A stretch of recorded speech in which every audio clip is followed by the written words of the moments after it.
Dobrý deň, dámy a páni, toto je rýchly návod, ako použiť kalkulačku dôchodkov, ktorá vám zráta dôchodky zo 4 dôchodkových pilierov. Prvá vec je zadanie vašeho veku a hrubej mzdy. Ja tu mám 1327 eur, pretože je to priemerná hrubá mzda v národnom hospodárstve. Pokiaľ ste však živnostník a platíte si odvody z vymeriavacieho základu, uvedzte tu svoj mesačný vymeriavací základ.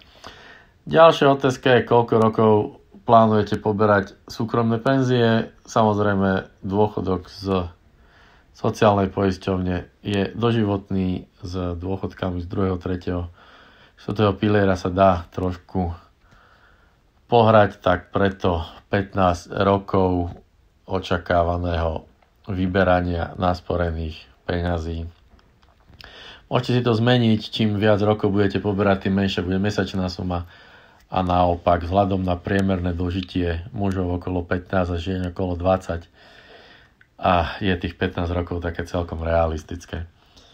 Väčšina z nás je v 2. pilieri, takže zaklikávam áno a predstavme si situáciu, že ste v tom 2. pilieri už 6 rokov.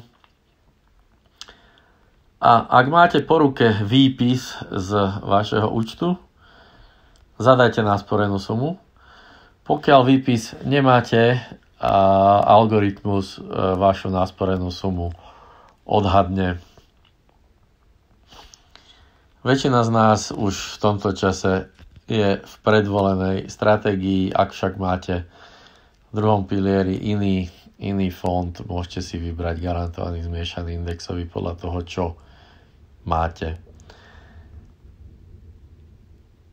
3. pilier, zhruba každý 4. pracujúci Slovák je v 3. pilieri, takže dajme tomu, že ste tam takisto 6 rokov.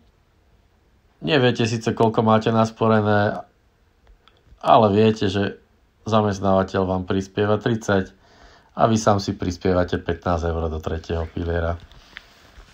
Toto je pomerne rozšírené. 4. pilier zatiaľ vynechajme, dostaneme sa k nemu za chvíľočku, jedná sa o súkromné investície. Pozrime sa zatiaľ na výsledok, ktorý vyzerá takto. Vaša budúca penzia vychádza 835 eur, je to v dnešných cenách. Z toho väčšinu pokrýva sociálna poisťovňa, 2. a 1. a 3. pilier doplňa. Takýto príjem na penzii nie je zlý vďaka 2., 3. pilieru, avšak keďže algoritmus pozná vašu hrubú mzdu, vyráta z nej čistú mzdu a porovná ju s vypočítaným dôchodkom a zistí, že na dôchodku vám bude chýbať 185 eur každý mesiac. Nie je to zlé, možno na dôchodku sa s tým uskromníte, ale kalkulačka vám rovno vyráta, že keby ste začali investovať do 4. piliera mesačne 82 eur, alebo do neho investovali 13 000 jednorázovo, dostali by ste sa na dôchodku na úroveň súčasného čistého príjmu. Vráťme sa teda naspäť k 4. pilieru. Predpokladajme, že 13 000 po ruke nemáte, ale 5 000 by ste našli.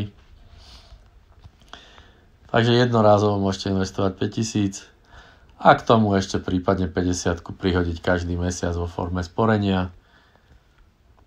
Výsledok vašej penzie sa už výrazne zlepší. 4. pilier pokrie ďalších 180 eur mesačne a vaša budúca penzia bude opäť opakujem v dnešných cenách vyše 1000 eur. To znamená, že vaša penzia bude rovnaká alebo bude zhruba rovnaká ako váš dnešný čistý príjem, takže na dôchodku vám nebude chýbať takmer nič. Tie 3,66 € sú v pohode. Môžete si kliknúť mám záujem sporiť, ale poďme sa ešte pozrieť na zhrnutie a výpočet penzií. V zhrnutí zistíte, koľko dostanete zo sociálnej poisťovne, aké budú vaše úspory v 2. pilieri. Môžete si to porovnať s tým, čo máte vo výpise z 2. piliera, ten je samozrejme presnejší. Rovnaká informácia je tu pre 3. pilier. Suma nasporených úspor aj suma mesačného dôchodku. A takisto informácia, že ak by ste do súkromného piliera investovali dnes 5 000 a potom prikladali 50 eur mesačne, aké budú úspory vaše v čase odchodu na dôchodku, ktorý je teda rok 2044. Tip pre vás, vyššiu penziu dosiahnete investovaním vyššej sumy do 4. piliera a môžete si kliknúť mám záujem sporiť. To je na začiatok všetko, budem rád, ak kliknete subscribe, lebo podobných videí bude viacej a rozoberiem v nich najbežnejšie životné situácie Slovákov, v ktorých sa zvyknú nachádzať.